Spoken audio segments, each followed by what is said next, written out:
নদের যৌবন রূপ লাবণ্য পারি না রাখতে ধরে, এই তো তোমার মহাবিজ্ঞান মিশবে মাটির ঘরে।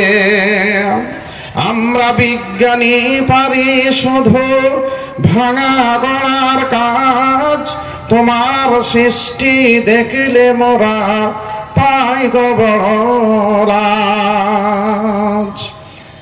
নির্বাচিত এ মহতি জলসার সম্মানীয় সভাপতি মহাশয়, এখানে উপস্থিত মুআজ্জাজ উলামায়ে দ্বীন, সামনে বসে থাকা জ্ঞানী গুণী মানি সম্মানী ইসলামী জ্ঞান পিপাসু শ্রোতা মণ্ডলী, পর্দার আড়ালের অবলা সরলা মা ও বোনেরা, প্রশংসা মাত্র আল্লাহ রাব্বুল আলামিনের জন্য, যে আল্লাহ রাব্বুল আলামিনের অশেষ মেহেরবানিতে, অশেষ দয়াতে, অশেষ মায়াতে আজকের একটি মাদ্রাসার যে শুভ সূচনা, সারগাছি আহলে হাদিস বারিয়া মাদ্রাসা, এই মাদ্রাসার ফিল্ডে আজকের যে জলসা, এখানে আমরা উপস্থিত হতে পেরেছি, যিনি উপস্থিত করে দিয়েছেন তিনি হচ্ছেন আল্লাহ রাব্বুল আলামিন। তাই আল্লাহর প্রতি আমরা শুকরিয়া আদায় করব। আল্লাহ গো, তুমি এই অগণিত ফেরেশতাদের সাথে আমাদের বসার সুযোগ করে দিয়েছো, তাই তোমার কৃতজ্ঞতা জ্ঞাতার্থে আমরা মনের মণিকোঠা থেকে বলি আলহামদুলিল্লাহ। অতঃপর দরুদ বর্ষিত হোক সেই বিশ্ব বরেণ্য নেতা, যিনি এ পৃথিবীতে আসার আগে পৃথিবীর সামাজিক অবস্থা ছিল খুব খারাপ।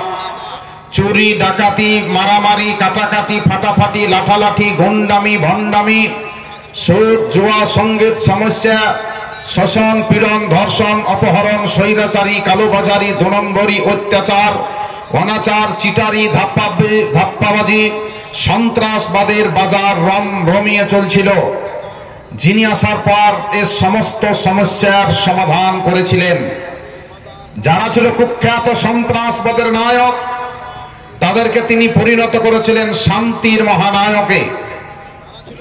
সে সময়ের এক শ্রেণীর নারী লোপাসু মেয়েরা রাস্তা দিয়ে হেঁটে গেলে পরে মান বিচার করত না, এটা কার মা, এটা কার বোন, এটা কার স্ত্রী। জৈবিক চাহিদা মেটানোর জন্য পশুর ন্যায় তারা মেয়েদের উপরে ঝাঁপিয়ে পড়ত। তিনি আসার পর বোঝালেন, এটা তোমাদের মায়ের জাত, যেমন তোমার মা অনুরূপ এটিও কারো মা, যেমন তোমার বোন এটিও তেমন কারো বোন। তাই এরা হচ্ছে মায়ের জাত, এদের সম্মান করতে হবে। যিনি আসার পর মায়েদের সম্মান বুঝিয়ে দিয়েছিলেন। যারা ছিল চোর, যারা ছিল ডাকাত, যারা ছিল নারীদের সতীত্বের জম, তাদেরকে তিনি বানিয়েছিলেন নারীদের সতীত্বের পাহারাদার। সেই সার্বজনীন নেতা আহমদ মুস্তাফা মুহাম্মদ মুস্তাফা সাল্লাল্লাহু আলাইহি সাল্লামের প্রতি লাখো কোটি শান্তির ধারা অবতীর্ণ হোক। সকলেই বলুন আল্লাহুম্মা আমিন, আল্লাহুম্মা সাল্লি আলাই, আল্লাহুম্মা বারিক আলাই। আমি গুটি কয়েক কথা বলতে চাচ্ছি না একটি বিষয়ের উপরে, মানব স্রষ্টা। আমি আয়াত পড়েছি আপনাদের সামনে, পবিত্র কোরআন সূরা বাকারার 21 নম্বর আয়াত। আল্লাহ রাব্বুল আলামিন বলছেন, ইয়া আইয়ুহান নাস উবুদু রাব্বাকুমুল্লাযী খালাকাকুম ওয়াল্লাযীনা মিন ক্বাবলিকুম লাআল্লাকুম তাত্তাকুন। আল্লাহ তাআলা বলছেন, হে সারা পৃথিবীর মানুষ, উবুদু, তোমরা দাসত্ব করো, তোমরা গোলামি করো, উবুদু, ইবাদত করো, দাসত্ব করো, গোলামি করো, রাব্বাকুমুল্লাযী খালাকাকুম, যিনি হচ্ছেন তোমার স্রষ্টা, যিনি তোমাদের পূর্বগতিগণের স্রষ্টা, তার তোমরা ইবাদত করো। লাআল্লাকুম তাত্তাকুন, যাতে করে আল্লাহর ইবাদত করে তোমরা আল্লাহ ভীরু হতে পারো, মুত্তাকি হতে পারো, সাবধানী হতে পারো। এ কারণেই তোমরা আল্লাহর গোলামি করো। কার গোলামি করবে? রব্বুকুমুল্লাযী খলাকাকুম, যিনি হচ্ছেন তোমার স্রষ্টা, যিনি হচ্ছেন তোমাদের পূর্বগতিগণের স্রষ্টা। অর্থাৎ হে মানব সম্প্রদায়, ইবাদত করো তার, যিনি হচ্ছেন তোমাদের স্রষ্টা। বন্ধুগণ আমার, স্রষ্টা ব্যতিরিকে সৃষ্টিকে কোনো মতেই ভাবা যায় না। লেখক ব্যতিরিকে, চিত্রকর ব্যতিরিকে, ইমারত মিস্ত্রি ব্যতিরিকে, শিল্পী ব্যতিরিকে কোনো মতেই কল্পনা করা যায় না। এ সুবিশাল পৃথিবী তথা পৃথিবীবাসীকে একজন মহান স্রষ্টা ব্যতিরিকে কোনো মতেই কল্পনা করা যায় না। বাড়িয়া মাদ্রাসাটা যে বিল্ডিংটা তৈরি করা হয়েছে, একাধিক প্লার, একাধিক কলম ব্যবহার করা হয়েছে, মিস্ত্রি আর লেবার ব্যতিরিকে এই বিল্ডিংটাকে কোনো মতেই কল্পনা করা যায় না। আপনাদের এখানে আশেপাশে গ্রাম বাণীনাথপুর সরগাছি রয়েছে, গঙ্গাপুর রয়েছে, বেজপাড়া সলেহডাঙ্গা রয়েছে, গজধরপাড়া সন্দীপুর রয়েছে, এদিকে ভাবতা বেলডাঙ্গা রয়েছে। যতগুলো গ্রামের মানুষ এখানে আপনারা এসেছেন, প্রত্যেকের গ্রামে মসজিদ ও মাদ্রাসা আছে। মসজিদ তো অবশ্যই আছে। প্রত্যেকটা মসজিদ তৈরি করতে গেলে পরে কলম ব্যবহার করা হয়েছে, পিলার ব্যবহার করা হয়েছে। স্রষ্টা অর্থাৎ এ ধরনের বিল্ডিং তৈরি করতে গিয়ে, ইমারত বানাতে গিয়ে লেবার এবং মিস্ত্রির একান্ত প্রয়োজন হয়েছে। লেবার মিস্ত্রি ব্যতিরিকে এমনি হয়ে গেছে বিল্ডিং গুলো, এটা কোনো মতেই কল্পনা করা যায় না। আল্লাহ স্রষ্টা, তিনি বলছেন, তিনি যে স্রষ্টা, সাতখানা আসমানকে বানিয়েছেন আল্লাহ, তিনি প্রমাণ করছেন, ডকুমেন্টস দিচ্ছেন, প্রমাণ করছেন পৃথিবীবাসীকে, তিনি যে আমাদের স্রষ্টা। আল্লাহ বলছেন, এক এক করে আমি সাতখানা আসমান বানিয়েছি। সারা পৃথিবী জুড়ে তোমরা একটা পিলার, একটা খুঁটি, একটা কলম তোমরা দেখাতে পারবে না। আল্লাযী খলাকা সাবআ সামাওয়াতিন তিবাকা মা তারা ফি খালকির রহমানি মিন তাফাউত ফারজি'ল বাসারা হাল তারা মিন ফুতুর। স্রষ্টা যিনি সপ্ত আকাশ রচিলেন ধরে ধরে, কোন ত্রুটি হেরিবে না তার পূর্ণ সৃজন পরে। চাহো তুমি তার সৃষ্টি পানে, দেখো কিছু ভুল চোখ, ফিরাও তোমার নয়ন খানি, ফিরাও তোমার মুখ।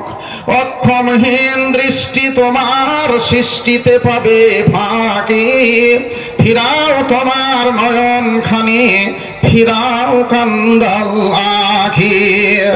মহান স্রষ্টা তিনি প্রমাণ দিচ্ছেন কোরআনে।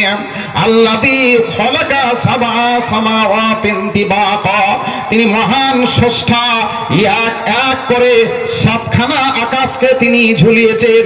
সারা পৃথিবীতে কোথাও একটি পিলার ব্যবহার করেননি। আল্লাহ বলছেন, ওই সাত আসমান বানাতে গিয়ে তোমরা তাকিয়ে তাকিয়ে দেখো আকাশের দিকে, কোন ভুল, কোন ত্রুটি তোমরা খুঁজে পাও কিনা, কোন ফাটল দেখতে পাও কিনা, কোন টেহা দেখা দেখতে পাও কিনা। বারবার তোমরা আকাশের দিকে তাকিয়ে দেখো। সুম্মারজি'ল বাসারা কাররাতাইন, তুমি আবার আকাশের দিকে তাকিয়ে দেখো। আল্লাহ রাব্বুল আলামিন তিনি স্রষ্টা।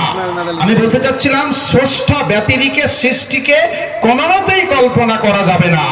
এই যে আপনারা হ্যান্ডবিল লিখেছেন, মাদ্রাসা কর্তৃপক্ষ, মোটা অক্ষরে লেখা আছে সারগাছি আহলে হাদিস বারিয়া মাদ্রাসার উন্নতি কল্পে প্রথম বার্ষিকী ইসলামিক ধর্মীয় সভা। এই লেখাটা একজন লেখক ব্যতিরিকে কোনো মতেই কল্পনা করা যাবে না। শিল্পী ব্যতিরিকে কোনো মতেই ভাবা যাবে না। আল্লাহ বলছেন, আমি যে তোমার স্রষ্টা, তুমি তোমার শরীরের দিকে তাকিয়ে দেখো, তোমার শরীরকে নিয়ে মূল্যায়ন করো, তুমি তোমার স্রষ্টাকে খুঁজে বের করতে পারবে। ওয়াফিল আরজি আয়াতুল লিল মুকিনিন ওয়া ফি আনফুসিকুম আফালা তুবসিরুন। আল্লাহ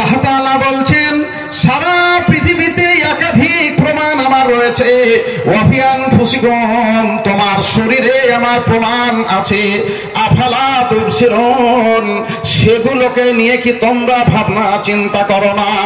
শরীরকে জিজ্ঞাসা করুন, বডিকে জিজ্ঞাসা করুন, ফেসটাকে নিয়ে আপনি ভাবুন।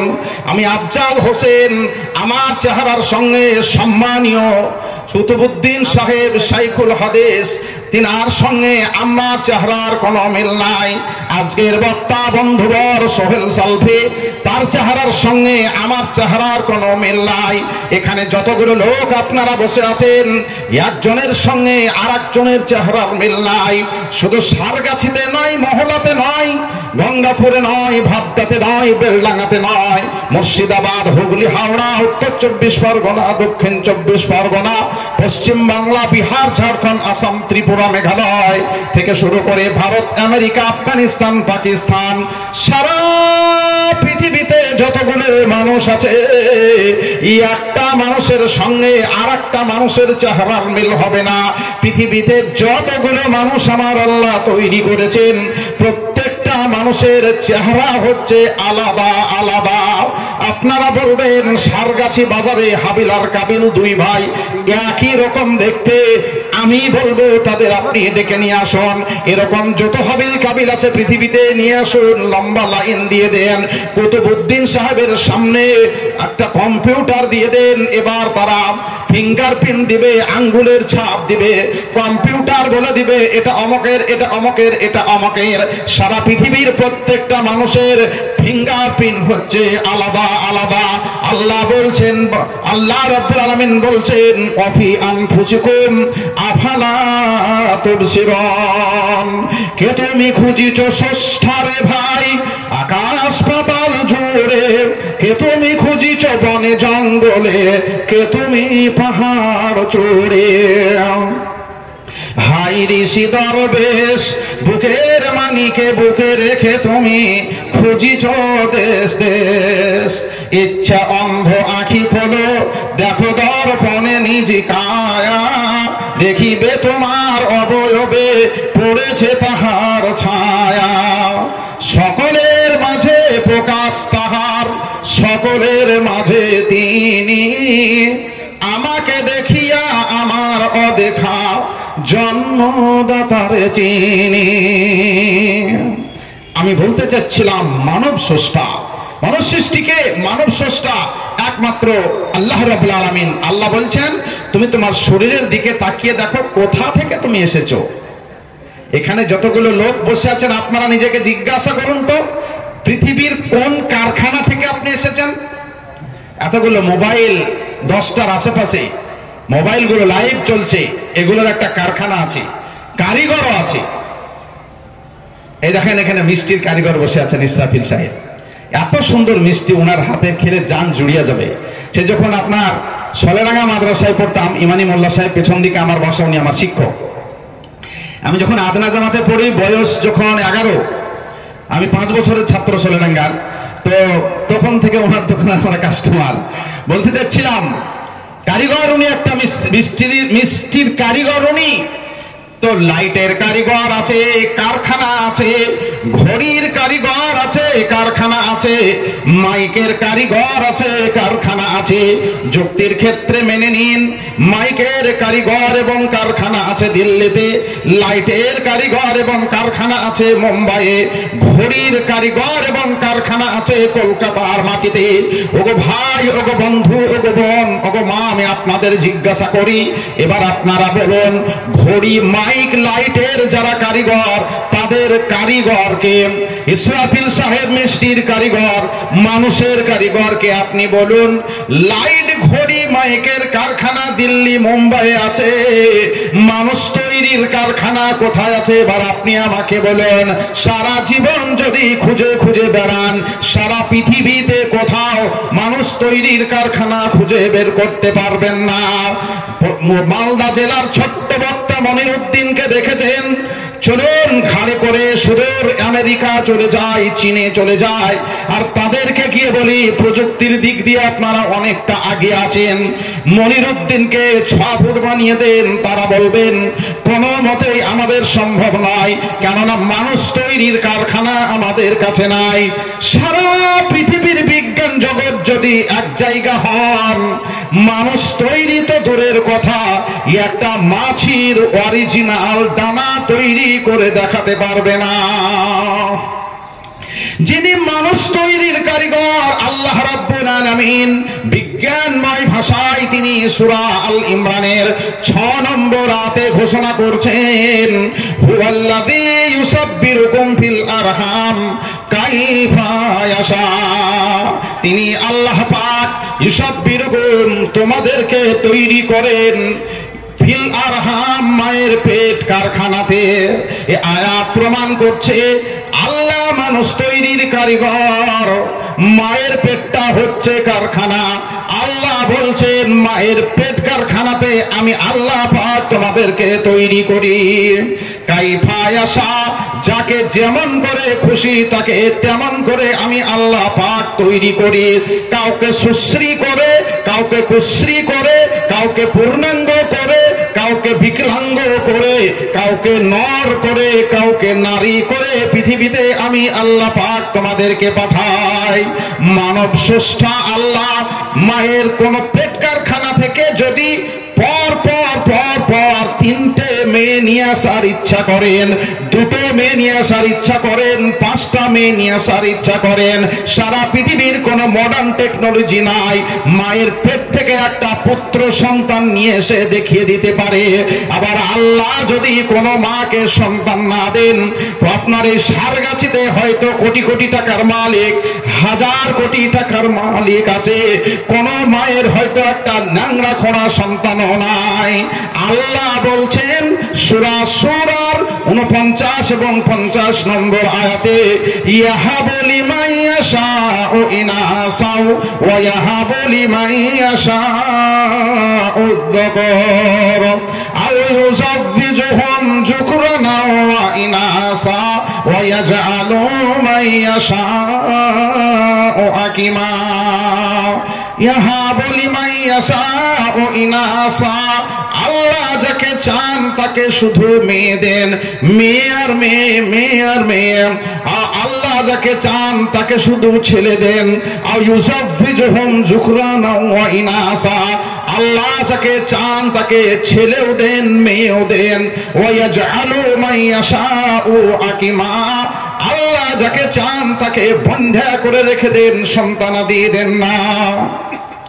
ছেলে ছেলে করে কেহ কান্দিয়া বেড়ায়, ছেলে ছেলে করে কেহ কান্দিয়া বেড়ায়, অনেক ছেলে থেকেও জ্বলে মরে যায়।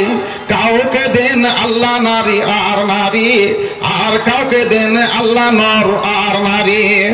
আর যার প্রতি ইচ্ছা করেন রহমান, সন্তানাদি কিছু না দিয়েই করেন নিঃসন্তান। এটা আল্লাহ রাব্বুল আলামিনের ইচ্ছা। তাহলে বোঝা গেল সারা পৃথিবীর মানুষগুলো মায়ের পেট কারখানা থেকে আসেন। সারা পৃথিবীর ওলামা, তোলাবা, ফোজালা, ডাক্তার, মাস্টার, ব্যারিস্টার, ইঞ্জিনিয়ার, শিক্ষিত অশিক্ষিত, নর ও নারী নির্বিশেষে আসেন তারা মায়ের পেট কারখানা থেকে। কিন্তু চার্লস ডারউইনের মতে মানুষ এসেছে তিনার থিওরি কি থেকে বলেন, এটা শুনি আপনাদের কাছ থেকে। চার্লস ডারউইনের মতে মানুষ এসেছে কি থেকে, একজনে বলতে পারবেন না যারা এখানে আছেন? জি, ভদ্রলোক তিনি বারবার আমার দিকে তাকাচ্ছেন, মানে ওনার একটা ঠুটস্থ মুখস্থ হয়ে আছে। চার্লস ডারউইনের থিওরি হচ্ছে মানুষ এসেছে বানর থেকে। আর তিনার একটা থিওরি, আল্লাহ কোরআনে বলছেন মানুষ এসেছে, আল্লাহ কোরআনে ফ্যাক্ট বর্ণনা করছেন মানুষ এসেছে মায়ের পেট কারখানা থেকে। এবার চার্লস ডারউইনের ওটা হচ্ছে থিওরি, আর কোরআন বর্ণনা করছে ফ্যাক্ট। যারা এখানে জ্ঞানী লোক আছেন বা লাইভে আছেন, আপনারা জানেন থিওরির সঙ্গে ফ্যাক্টের কোনোদিন মিল হবে না। অতএব আল্লাহ কোরআনে ফ্যাক্ট বর্ণনা করছেন কিভাবে আমি তোমাদেরকে নিয়ে এলাম। আমি 9টায় শেষ করবো, অবশ্য সময় খুব কম আছে, আরো অনেক বক্তাও আছে, আমি 9টাতে ছেড়ে দেবো। আমি এইটুকু বলে নি, আল্লাহ কোরআনে ফ্যাক্ট বর্ণনা করছেন কিভাবে তিনি পৃথিবীবাসীকে নিয়ে এলেন দুনিয়ায়। হাল আতা আলাল ইনসানি হিনুম মিনাদ দাহরি লাম ইয়াকুন শাইআম মাযকুরা। সূরা দাহরের 1 নম্বর আয়াতে আল্লাহ তাআলা বলছেন পৃথিবীবাসীর কি এমন একটা সময় এসেছিল না যে সময় তার নাম ছিল না, নিশানা ছিল না, বংশের পরিচয় ছিল না, তাকে কেউ চিনত না, তাকে কেউ জানত না।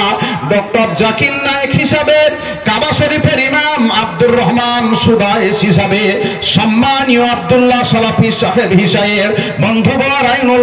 বন্ধুবর আনোয়ারুল হক ফাইজি হিসাবে, সম্মানীয় শেখ কুতুবউদ্দিন সাহেব হিসাবে, রাষ্ট্রপতি হিসাবে, প্রধানমন্ত্রী হিসাবে, রাস্তার পথের ঝাড়ুদার হিসাবে কেউ কাউকে কোনোদিন কাউকে চিনত না।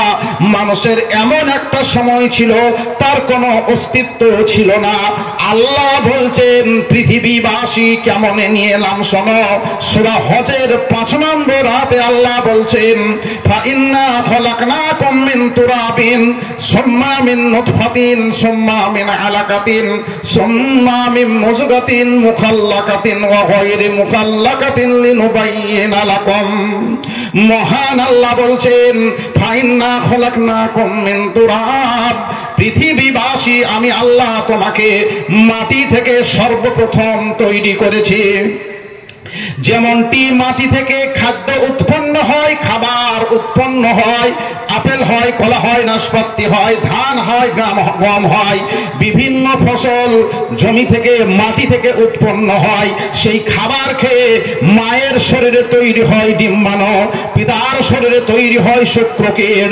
পিতা মাতার বৈধ মিলনের ফলে পিতার শরীর থেকে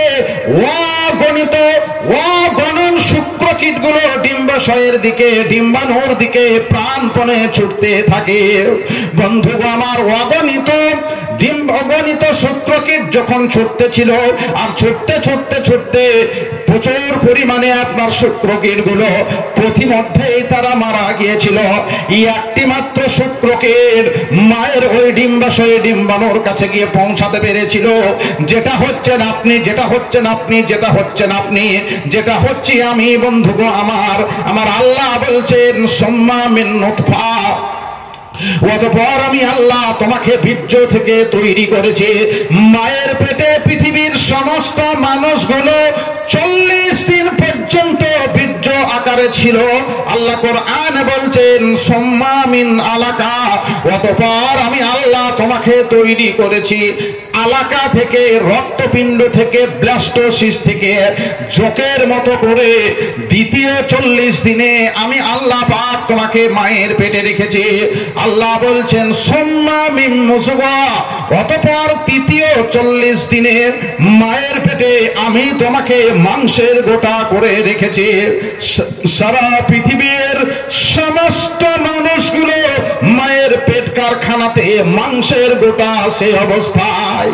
ওগো মাস্টার মহাশয়, ওগো ডক্টর মহাশয়, ওগো কোরআনের, ওগো ইলমে ফাসাহাতের পণ্ডিত, ওগো কোরআনের পণ্ডিত, ওগো হাদিসের পণ্ডিত, ওগো ইলমে ফাসাহাত, ইলমে বালাগাত, ইলমে কোরআন, ইলমে হাদিস, ইলমে মান্তিকের অগাধ পণ্ডিত মহাশয়, আমরা সেদিন সকলেই মায়ের পেটে মাংসের গোটা ছিলাম।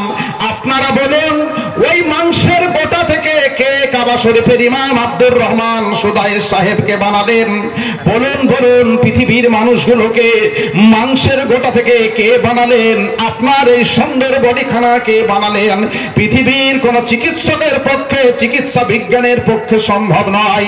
সূরা মুমিনুনের 14 নম্বর আয়াতে আমার আল্লাহ বলছেন ফাখলাকনাল মুযগাতা ইজামা ফাকাসাউনাল ইজামা লাহমা। বান্দারে, ওই মাংসের গোটাকে আমি আল্লাহ হাড়ে রূপান্তরিত করি, আর ওই হাড়কে মাংস দিয়ে আমি ঢেকে দিই। অর্থাৎ সুন্দর করে হাড় দিয়ে, চামড়া দিয়ে, মাংস দিয়ে, ছেড়ে দিয়ে আপনার আমার এই সুন্দর বডিখানা আমার আল্লাহ পাক তিনি মায়ের পেটে বানালেন। অনেক কথা আছে আর অনেক বক্তা সাহেব আছেন, আমি সময় নষ্ট করতে চাচ্ছি না, আমি খুব তাড়াহুড়ো করে আমি আমার বক্তব্যকে আগে নিয়ে যেতে চাচ্ছি। পৃথিবীর সমস্ত মানুষ এ পৃথিবীতে আসার আগে মায়ের পেট কারখানায় বুখারী, মুসলিম, মিশকাতের 82 নম্বর হাদিসের মানে ইবারাত অনুযায়ী যখন 120 দিন তার বয়স, মায়ের পেটে বাচ্চার যখন 120 দিন, 340 120 দিন বয়স, তখন আল্লাহ রাসূল সাল্লাল্লাহু আলাইহি ওয়াসাল্লাম বলছেন, হাদিসটা বুখারীতে আছে, মুসলিমে আছে, মিশকাতের 82 নম্বরে আছে, সুম্মা ইয়াবআসুল্লাহু ইলাইহি মালাকান বিআরবা'i কালিমা ফায়াকতুবু আমালাহু ওয়া আজালাহু ওয়া রিজকাহু ওয়া সাকিয়ুন আও সাঈদুন সুম্মা ইউনফাকু ফীহির রূহ। মহান আল্লাহ রাব্বুল আলামিনের নবী বিশ্ব নবী সাল্লাল্লাহু আলাইহি ওয়াসাল্লাম বলছেন, মায়ের পেট কারখানায় বাচ্চার যখন 120 দিন বয়স হয়ে যায়, আল্লাহ পাক একটা ফেরেশতা তখন পাঠিয়ে দেন বিআরবা'i কালিমা, 4টা বিষয় নিয়ে ফেরেশতাকে আল্লাহ পাঠান। 1 নম্বর আমালাহু, পৃথিবীতে গিয়ে কি তার আমল হবে, কি কর্ম করবে, কি কাজ করবে, মায়ের পেটে বাচ্চার শরীরে ফাইল তৈরি করে দেওয়া হয়। ওয়া আজালাহু, মায়ের পেটে বয়সটাকে লিখে দেওয়া হয়। রূহ দেওয়ার আগে, প্রাণ দেওয়ার আগে, প্রাণ পাখি বাচ্চার ভিতরে দেওয়ার আগেই লিখে দেওয়া হয় নিয়ে না হবে কখন, হয়তো বুঝাতে পারলাম না। বাচ্চার শরীরে প্রাণ পাখি আত্মা দেওয়ার আগেই বাচ্চার শরীরে লিখা দেওয়া হয়, ভাগ্যনামা রেডি করা হয়। এই যে রূহ এখন দেওয়া হবে, নেওয়া হবে কখন, মারা যাবে কখন, কোথায় মারা যাবে, কিসে মারা যাবে, কেমন করে মারা যাবে, কোথায় তার মাটি হবে, পৃথিবী তৈরি হওয়ার 50,000 বছর আগে যেটা লেখা হয়েছিল ফেরেশতা মারফতে মায়ের পেটে আল্লাহ পাক ফেরেশতাদেরকে দিয়ে, ফেরেশতাকে দিয়ে এই ফাইলটা তিনি তৈরি করেন। আল্লাহ রাসূল বলছেন, ওয়া আজালাহু, মায়ের পেটে তার বয়স লিখে দেওয়া হয়, আর কিসে কিভাবে মৃত্যু হবে সেটা লিখে দেওয়া হয়। ওয়া রিজকাহু, তার রুজি রুটি লিখে দেওয়া হয়, কি খাবে, কোথায় পড়বে, কোথায় যাবে। আমার মতো একটা হতভাগা মানুষ, আমাদের পশ্চিম বাংলার সুবিখ্যাত মানুষ, বেশি কথা বলা নিষেধ আছে, হাদিসে সুনাম করা, তাই বেশি কথা বলতে পারছি না। সম্মানীয় কুতুবউদ্দিন সাহেবের গ্রামেও আমার মতো নগণ্য মানুষটা যাওয়ার সুযোগ হয়েছে। তিনার গ্রামে গিয়ে যে আমি কিছু খাবো, আজকে এখানে এসে যে আমি কিছু খাবো, এই খাওয়াটা মায়ের পেটেই ফাইল তৈরি করা ছিল।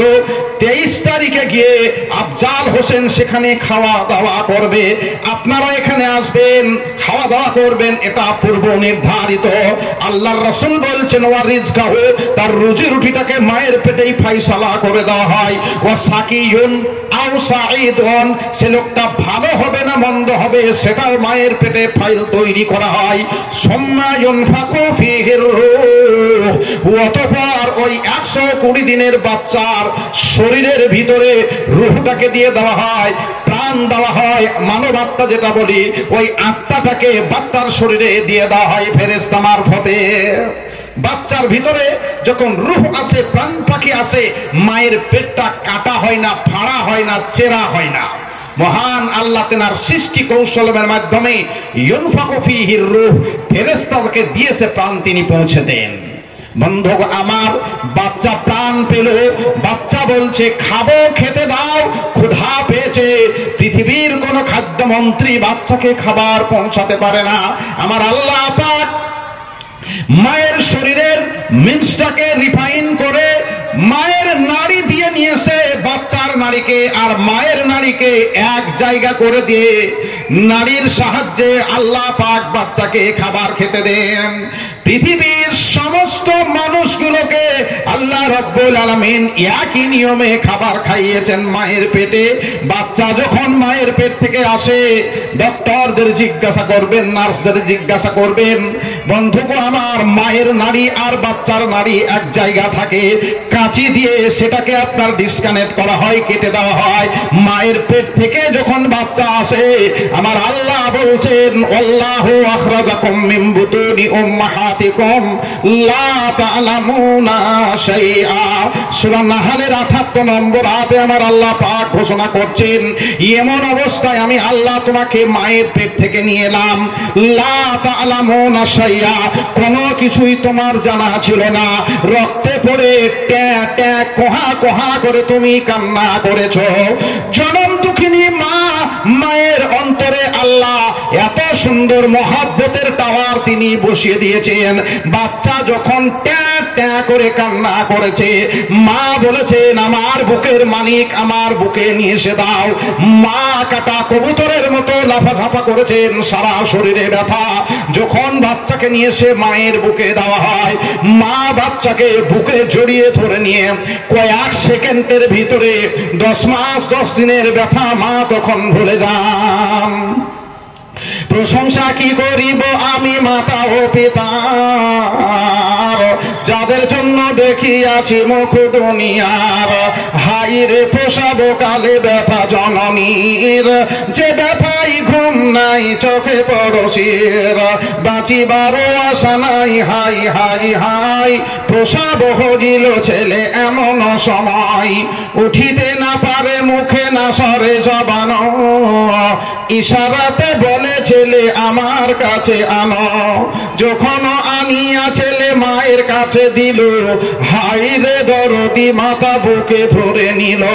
মনে মনে বলে, ওরে টুকরো কলিজার, সব দুঃখ ভুলি মুখ দেখিয়া তোমার।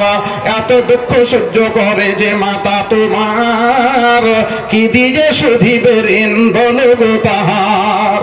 মহান আল্লাহ রাব্বুল আলামিন তিনি হচ্ছেন মানব স্রষ্টা। এখানে 45 মিনিটের কথা আমি রাখলাম। আল্লাহ রাব্বুল আলামিন মানব স্রষ্টা, তার আমাদের ইবাদত করতে হবে, এই কথার উপর আমি আলোচনা করছিলাম। আয়াত পেশ করেছি সূরা বাকারার 21 নম্বর আয়াত। ইয়া আইয়ুহান নাস, হে মানব সম্প্রদায়, হে পৃথিবীবাসী, উবুদু, দাসত্ব করো, রব্বাকুমুল্লাযী খলাকাকুম, যিনি তোমার স্রষ্টা, ওয়াল্লাযীনা মিন ক্বাবলিকুম, যিনি তোমার পূর্ববর্তীগণের স্রষ্টা। স্রষ্টার তোমরা ইবাদত করো। আমি স্রষ্টা কেন্দ্রিক কয়েক মিনিট কথা বলেছি আপনাদের সাথে। আল্লাহ রাব্বুল আলামিনের তাই আমাদের ইবাদত করতে হবে। খুব তাড়াতাড়ি কথা গুটিয়ে নিই। ইবাদত বলতে গেলে সচরাচর আমরা সকলে নয়, ইবাদত বলতে গেলে পরে আমরা অনেকেই টুপি, দাড়ি, পাঞ্জাবি, পায়জামা, বৈবাহিক অনুষ্ঠান, জানাজা অনুষ্ঠান, নামাজ, রোজা, হজ, যাকাত, কালেমা, টুপি, এগুলোকেই এর ভিতরে টোটাল ইবাদতটা সীমাবদ্ধ। এটা আমরা অনেকে জানি, এটা আমরা অনেকে জানি, সকলে নয়, এটা আমরা অনেকে জানি। কিন্তু শুধু যদি নামাজ, রোজা, হজ, যাকাত, কালেমা, টুপি, দাড়ি ইবাদত হয়, তাহলে নামাজ পড়তে গিয়ে আপনি আল্লাহকে জান ভরে বলে এলেন, ইহদিনাস সিরাতাল মুস্তাকিম, আল্লাহ রাব্বুল আলামিন তুমি আমাকে সহজ সরল পথ দেখাও, আল্লাহ তুমি আমাকে সোজা পথ দেখাও। এবার নামাজ পড়েই আপনি মাঠে গিয়ে আলভিটা, বুঝেন তো, আমাদের রাঢ়ার এলাকার লোকে আলভিটা বলে, মানে আল কাটার টাইমে, চাষের আগে আপনার কোদাল দিয়ে আল কাটতে হয়, তো আল কাটার সময় আপনি বাঁকা করে কাটতে লাগলেন, মানে মোটা আল কেটে মাছেলে বানিয়ে দিলেন। মাছেলে বানান ছোট আলকে বলি আমরা। তো আপনার 3 ফুট আলকে কেটে 6 ইঞ্চি বানিয়ে দিলেন। তাহলে শুধু যদি নামাজি ইবাদত হয়, তাহলে আল কাটা তো বৈধ হয়ে যাবে। শুধু যদি রোজাটাকে আপনি ইবাদত মনে করেন, তাহলে সামনে রোজা আসছে, অনেকেই রোজা রাখবে, কিন্তু রোজা রাখার পরেই যেমন মাগরিবের আজানটা হলো, তাড়াতাড়ি মুখে খায় কি খায় না আল্লাহ জানে, বলে মৌলভী সাহেব কত খেয়েছে রে, ডাক ডাক ডাক, আবার নামাজ পড়িয়ে দিয়ে খাবে, মানে ওর বিড়ি খাওয়া চাপালছে।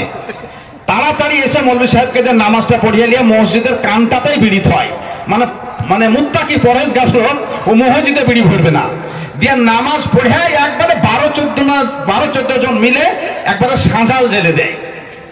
সাজাল জেলে দেওয়া পর্যন্ত, মানে গরুকে মশা লাগলে সাজাল দেয়, তো নামাজের পরে সাজাল জেলে দেয়। তাহলে যদি রোজা ইবাদত হয়, তাহলে ইফতার করেই কি সাজাল জেলে দেওয়াটা বৈধ হবে? মালের জাকাত দেওয়ার পরেই, জাকাতটাই যদি ইবাদত হয়, তাহলে জাকাত দেওয়ার পরে ওই টাকাটাকে সুদে খাটানো যাবে? আমি বলতে চাচ্ছি অবশ্যই এগুলো কমন ইবাদত, কিন্তু এগুলো এক একটি ইবাদতের অঙ্গ, এগুলো ইবাদতের এক একটি পাঠ। ইবাদতের অর্থটি ঠিক এমন, ব্যক্তি জীবনে, পারিবারিক জীবনে, সামাজিক জীবনে, রাষ্ট্রীয় জীবনে তথা আন্তর্জাতিক জীবনে হুকুম মানতে হবে আল্লাহর, এর নাম হচ্ছে ইবাদত। আল্লাহ তাআলা যেটা করতে বলেছেন সেটা করা, আল্লাহ পাক যেটা নিষেধ করেছেন সেটা না করা, এর নাম হচ্ছে ইবাদত। যেমন ব্যবসা করো, ব্যবসা হালাল, সুদ খেও না, সুদ হারাম। এক্ষেত্রে ব্যবসা করতে হবে, ওজনে কম দেওয়া যাবে না। রোজা রাখতে হবে, রোজা রাখার যে শর্তগুলো আছে সেগুলো আপনাকে পূর্ণ করতে হবে। রোজা রাখার শর্ত যদি আপনি না পূর্ণ করেন, মিশকাতের হাদিস, মান সামা ইউরাই ফাকাদ আশরাকা, যে রোজা রাখলো কিন্তু নিয়াত গন্ডগোল, রাখলো রোজা কিন্তু নিয়াত গন্ডগোল, ফাকাদ আশরাকা, সে শিরকের গুনাহ করলো। বুখারীতে ইমাম বুখারী হাজার হাজার হাদিস নিয়ে এসেছেন, তন্মধ্যে প্রথম যে হাদিসটা সেটা হচ্ছে ইন্নামাল আমালু বিন্নিয়াত, মানুষের সবকিছু কর্ম নিয়াতের উপরে নির্ভরশীল।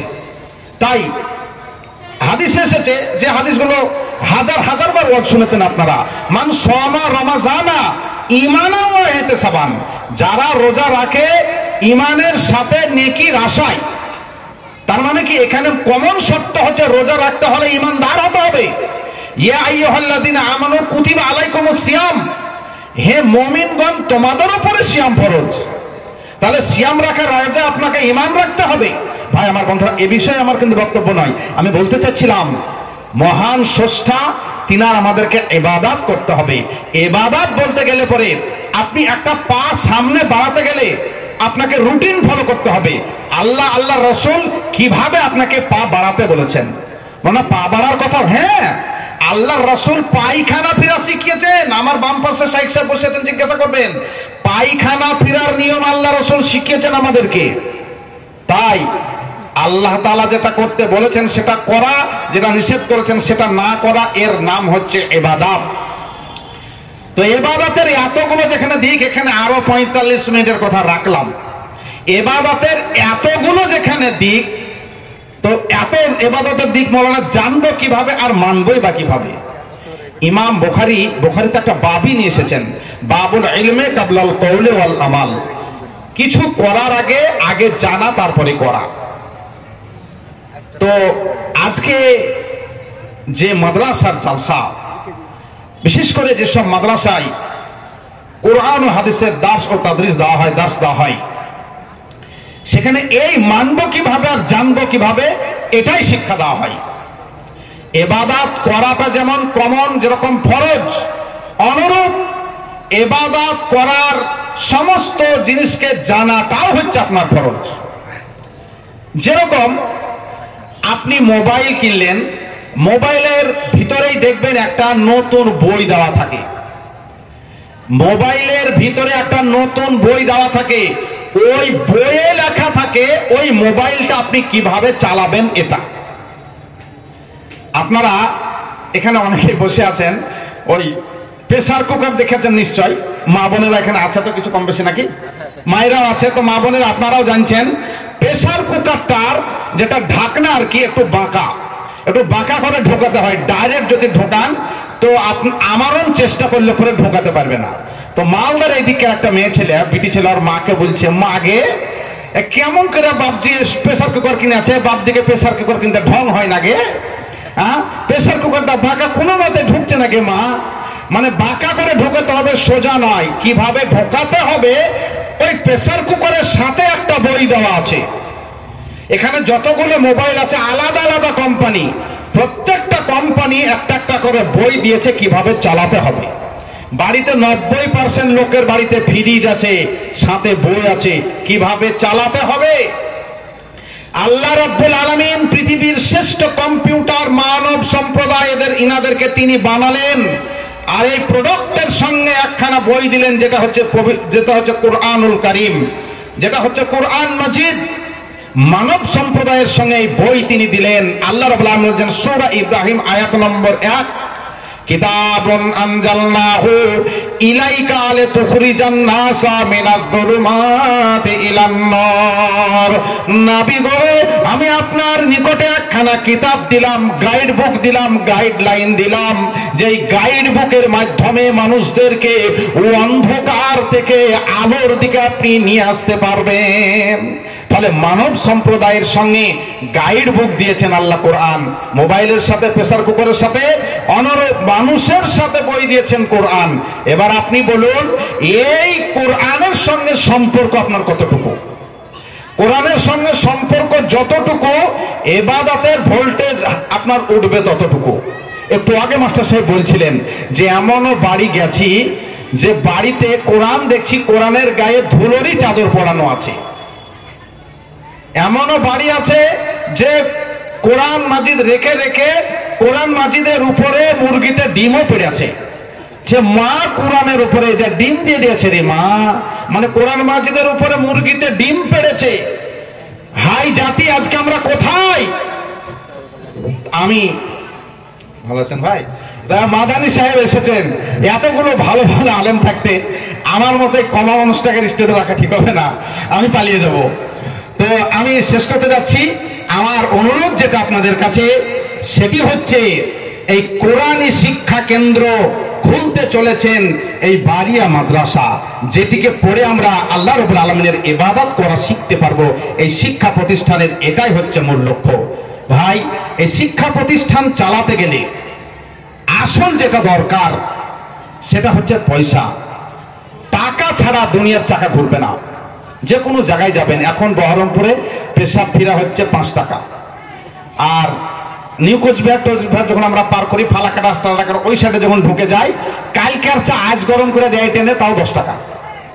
বুঝলেন, মানে খাবে। আর মালদা জেলার রুটি তো শেখ মনে আছে আপনার, ওই কাগজের থেকে পাতলা। বুঝলেন, তো পয়সা লাগবে। আমি এই কথা বলতে চাচ্ছিলাম, মাদ্রাসা চালাতে গেলে পরে আমাদের অর্থের প্রয়োজন আছে। ভাই, আপনাদের কাছে আমি 5-7 মিনিট একটু অনুরোধ করি, মাদান সাহেবের কাছে একটু বেয়াদবি করে 5-7 মিনিট। মাদ্রাসা চালাতে গেলে পরে অর্থের প্রয়োজন আছে, টাকা পয়সার দরকার আছে। আপনাদের কাছে আমার অনুরোধ, যেসব কমিটিগণ, প্রফেসর সাহেবের সঙ্গে একটু উপরে কথা বলছিলাম প্রতিষ্ঠানকে নিয়েই, উনি চরমভাবে আমাদের যেটা গ্রাম বাংলার ভাষায় বলে যে ঘাড়ে জোয়াল নিয়ে টানা, ঘাড় লাগিয়ে, যেটা ওনার প্রয়োজনই নাই। উনি যে জায়গায় কাজ করেন, ওনার জায়গা ঝাড় দেওয়ার লোক আলাদা, বইপত্র লোক আগিয়ে দেওয়ার লোক আলাদা, ওনার হুকুমদারি শোনার লোক একাধিক ওনার কাছে থাকে। সেই মানুষটা এই জায়গাটায় নিজে হাতে ঝাড় দেন। তো কত কিভাবে ঘাড় লাগিয়ে ঠেলাঠেলি করছেন জায়গাটাকে রেডি করব, তাই আরো ওনার যিনারা সঙ্গী আছেন, বডি আছেন, যিনারা সব সুশিক্ষিত মানুষ, তিনারা একটা বড় ভাবনা নিয়ে তিনারা আগাচ্ছেন। আমার অনুরোধ আপনাদের কাছে, প্রতিষ্ঠানের জন্য যারা মাদ্রাসা প্রেমী, মেহেরবানি করে আপনারা 2 হাত ভরে আপনারা অর্থ দিয়ে মাদ্রাসাকে সাহায্য করুন। এটা আপনাদের কাছে আমি অনুরোধ রাখছি, এটা আপনাদের কাছে আমার দাবি। মাদ্রাসা চালাতে গেলে পরে বড় বড় শেখুল হাদিস যিনারা, তিনাদেরকেও চেক নিয়ে লোকের দরবারে যেতে হয়। আমার শিক্ষক সলেরাঙ্গা মাদ্রাসার মৌলানা আব্দুল গফফার সাহেব, যিনার কাছে আমি বুখারি পড়েছি, মৌলানাকেও চেক হাতে করে যেতে হয়েছে আপনাদের কাছে।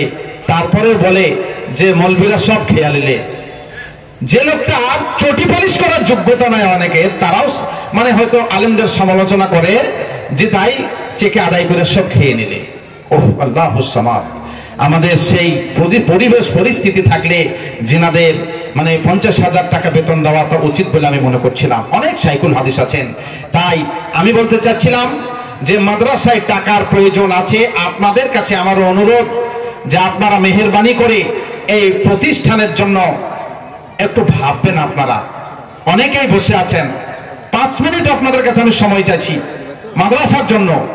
আমরা অলরেডি মাদ্রাসা চালু করার পথে নেমে পড়েছি। কমিটিগণ তিনারা যথেষ্টভাবেই তিনারা উঠে পড়ে লেগেছেন যাতে করে প্রতিষ্ঠানটাকে খুব তাড়াতাড়ি সেশন শুরু করা যায়, এই একটা ভাবনা নিয়ে। তো আপনারা যিনারা এখানে মাদ্রাসাকে ভালোবাসেন, যারা এখানে এসেছেন, পুরুষ নারী নির্বিশেষে সকলের কাছে আমার আবেদন,